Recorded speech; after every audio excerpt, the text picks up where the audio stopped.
وكذلك أوحينا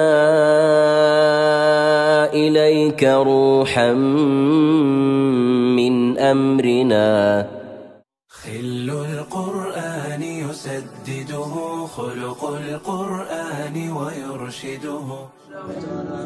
السماوات والأرض وما بينهما هل يرتقون بالأسباب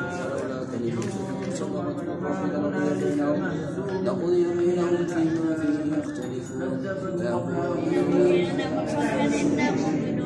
ولو شئنا لأتينا كل نفس هداها ولكن حق القول مني إلا أن نجعلنا في الجنة والناس أجمعين.